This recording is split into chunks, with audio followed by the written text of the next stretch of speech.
Good morning. Hi, welcome. So this line popped into my head. No, time is weird. It was yesterday. And I wrote it down in my phone, and it's a lyric from Les Mis, and it's this energy. This is going to be a pretty profound reading. Profound in the way that we're not going to be really speaking to this human life. It's beyond that. It's beyond the veil.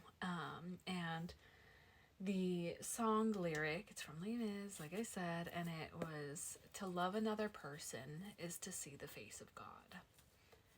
And it just like, I just heard it so strongly in my mind, and it just kind of hit me in this way of like, yes, of course, that is what's true. Of course, that is what is present, especially for you, because you are somebody who is like really unraveling a lot of the human conditioning right now, like fear stories, shadows, pain. And it's not in a way that you're dismissing these things, as you know, because you're here. This isn't like pushing it to the side and not addressing it. This is like deep integration, and it's showing on you. You are beautiful. And I pulled these cards for myself this morning, and I was like, oh, this is for my you guys are my Midnight Morphos collective, aren't you? We have Legacy of Light and Spirals of Manifestation. For some of you guys, I have a guided vision journey on this card specifically that I led one of my containers through, and it is available if you want to do it yourself. You might feel that call. It's like inner child. It's like future self, past self, kind of like merging. It's really beautiful, but I have a lot to say. I'm going to pause before I get into it. If you're new here, hi, welcome. I feel like I have some new like energies fluttering in. Uranus is in Gemini. I'm Izzy. I go by 8th House Mercury here, and on my other account, I go by Astrania, where I do evolutionary astrology. And speaking of evolutionary astrology and astrology in general, we have a full moon in Scorpio coming up. I'm going to be gathering with my inner circle for it. If you want to join, come join. We'll have seats available for people who just want to drop in. That will be on my website here in like 30 minutes, so give me some time to link it. But the reason I'm bringing that up is because this full moon that's coming up is like really correlated to this energy. My YouTube video on it will be going live on Monday. My inner circle got early access, so if you're in it, check your Patreon. But there's this depth of nostalgia and magic of really connecting to you before you were tainted, is kind of the energy before society like ripped its claws into you. And it's like, again, to love another person is to see the face of God, and you're like, oh my God, I'm getting chills. You're like looking at the world, you're looking at people, you're looking at yourself through the eyes of God, and to like see God in everything. And I'm using God as a word that represents the unconditional love, agape, source, origin source. Tell me more that this collective needs to know, especially like spirals of manifestation. It's like things are coming through. We have the desert. The desert's been coming up a lot, interestingly enough. And I feel like you are so, oh, wow. Okay. They kind of showed me like a camel. Interesting. I'm going to look up camels. So I'm looking in my animal spirit guides. Camel shows up. It means more than ever, it's time to trust your intuition for guidance, paying close attention to your senses and what they're telling you. You have a lot more energy and durability for the task ahead than you think you do. The road ahead may be difficult and you won't have a lot of support, yet you must take it with complete trust that you have everything you need within you and you will succeed. Although you never want for anything, it's a good idea and practical to move and store away some supplies and money for future use. This is like, because what came through immediately thinking about camels is their resilience in the desert. And what I'm feeling is like that is such a deeply familiar energy for you, is to be in that, like, not what it said there is a little bit of what I was feeling, but I really like want to bring in this thread of like, you have this like capacity to go without for a long time, to go without like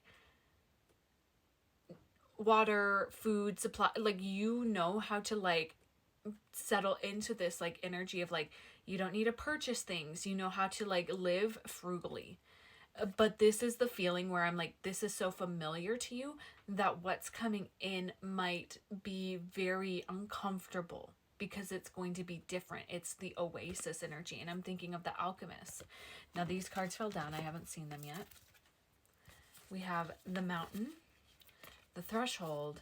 Oh, the threshold, the riddle, the box, Althea, and the fault line. Oh my gosh. Okay. Yeah, you're like on so many different levels, moving through so much change all at once.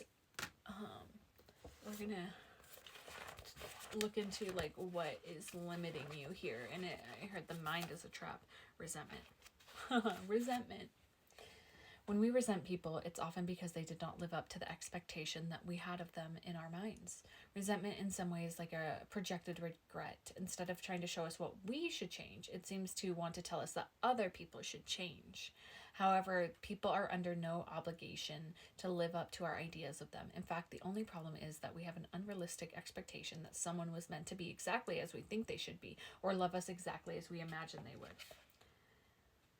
When we release the ideas we have about who they should be, and we can see them for as we are, the role they're meant to play in our lives. Instead of focusing on how they should change, we can focus instead on what we can learn. Yeah, this is so interesting because I really feel this like, you're seeing things truly. Again, to love another person is to see the face of God. I feel like you have finally let go of like false perception around people. You're letting people show you who they are truly. And instead of believing in their highest potential, you're seeing them truly. And it's the same with you. Like whatever's happening externally of you viewing you, you're feeling that for yourself too, where it's like, oh, like, here's the thing is like, you are far more capable than what you originally thought. And it's like this hesitation, like the box and the riddle with the fault line and the threshold is kind of like this, like, you're like rocking back and forth on like jumping over, like, should I, shouldn't I, shouldn't I, shouldn't I, shouldn't I, should I don't know. And it's kind of confusing because the path forward is not clear. Tell me how this person can navigate. We have the dead end and the crown. This feels very Hecate coded. You can't go back. It's almost like I feel like you've crossed the threshold and there's a part of you that's like scrambling, being like, can we go back to the comfortability of like being in the desert and the oasis in this energy? And I think there's resentment because, oh, I think people are resenting you. Oh shit. Yeah, it's not, it's like I'm feeling everybody resenting you. We have the mother at the bottom for stepping into this new archetype. And then the one, and what's here? The tear. Yeah, there's like,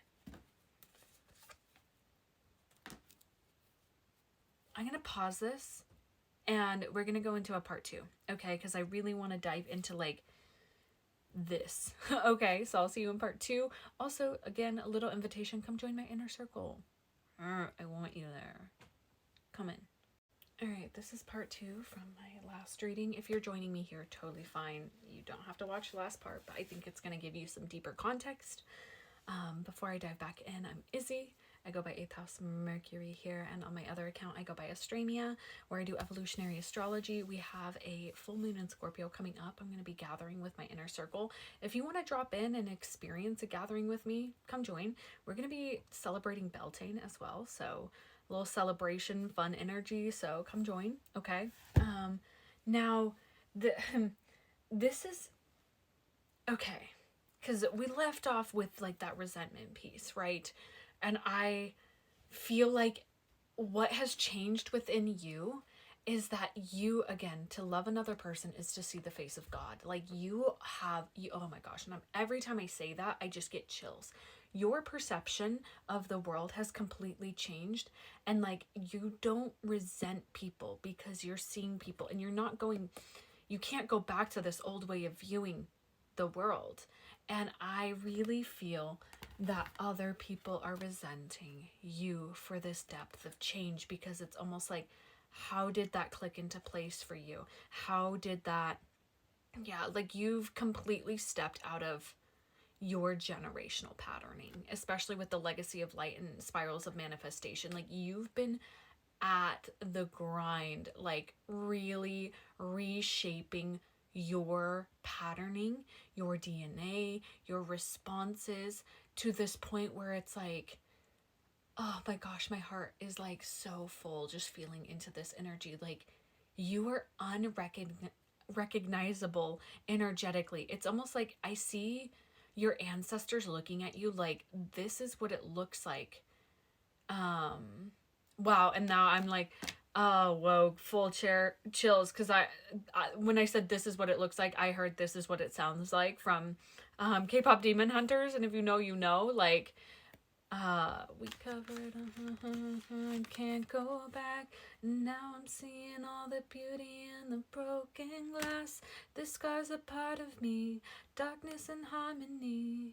My voice without the lies, this is what it sounds like. Like, oh my god. This is something I journaled on this morning. Like, holy fuck. You've completely changed. And now we have the tear, the one, and the mother.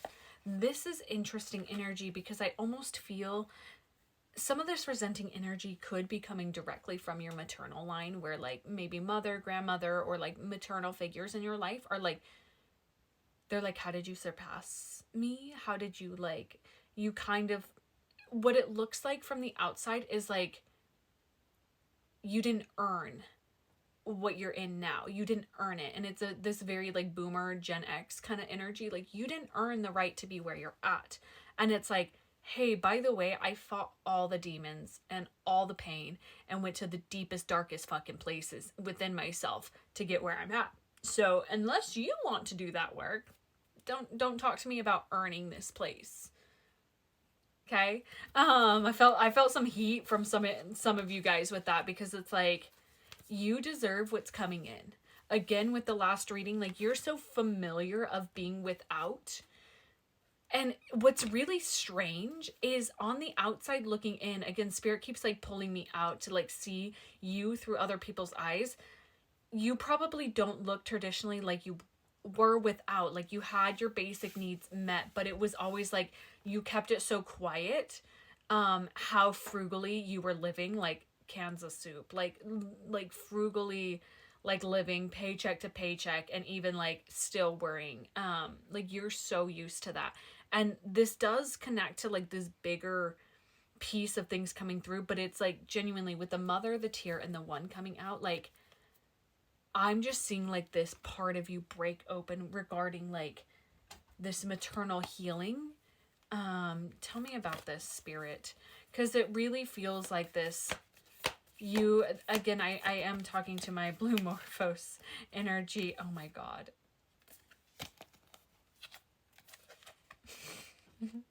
This card, it's 444 on the timer too. This card represents me. I always like, okay, let me be real with you guys, as I always like to be. Like, I just shared a massive piece on my Substack about like some of my relationship dynamics and what I've been through. And like, the reason it was so profound, this share that I shared, is because I had a group of women holding me through that process. And now I'm in the space where I'm holding people through their processes. And it is like one of the most special things that I get to do.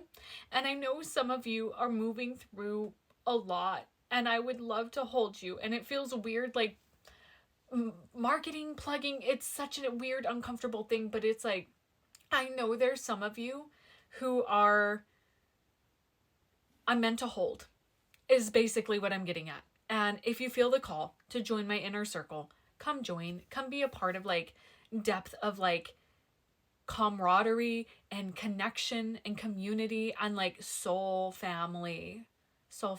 Like if you've been, I know there's some of you who have been here for a long time who've been resisting sitting and working with me. Come join. Okay?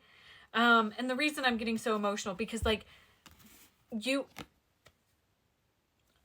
my role in your life is to midwife whatever is supposed to come through in this time for you.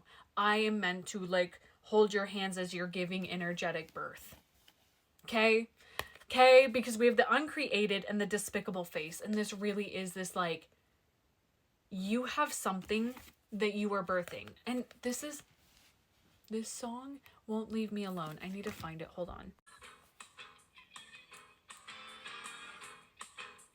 This is Status Quo from High School Musical. Literally, this song has not left my mind. And it really is like, there's something inside of you that you cannot resist, but it feels like it's going to be the thing that like gets you ostracized, gets you, and like at a primal DNA level, like you would be because of it. Whatever it is that you are being called to create, being called forth to like bring into this world. And it's like actually your greatest fear. Like this is your own like pain. The thing that you've transmuted over the last few years, that is what is meant to be created to help other people. Okay? Okay? It's time. It's time. Okay? And like, again, the mystical sister, and like you might be stepping into this role for other people, like helping guide people, as I am doing as well. Additionally, like having somebody come into your life that's like your biggest fan too, where it's like, it just feels like so supportive. Okay. I can't make this up. I can't make it up, guys. Join my inner circle. God damn it, you guys. I'm like, tell me more about just supporting you, Spirit. Something has to change. Uranus just moved into Gemini. I have a Uranus and Gemini tarot spread for my inner circle. I just did my own. It's like literally laid out here still and like diving into it. You've been resisting shedding your skin. You've been resisting shedding this last, like it literally, Uranus and Gemini is electrocuting you and being like, get the out of that old skin. Like it's time for you to be this new thing. And when you're in that new raw space, it can be pretty vulnerable. And there's something about like depth of nurturing like yourself in this too. Like you are giving birth to you. You are birthing yourself. You are birthing this new experience for yourself that is wrapped around in joy and love and like something you've never experienced before, which is like abundance and beauty and pleasure and joy. And like it's all coming from you deciding to like share yourself unapologetically, using your voice, creating that thing, whatever that thing is for you. If you don't know what that thing is, this reading isn't for you. Because for my people, like it's literally a call to action. Okay, I'm gonna leave this reading here. For some of you, it would be really amazing for you to understand your soul's blueprint, your natal chart. As an evolutionary astrologer, I approach it very differently, and I dive into like your soul's essence, where you came from, what you came here to do, your patterns, how we break free, how do we notice these things, and give you that depth of clarity. So if you've been hesitating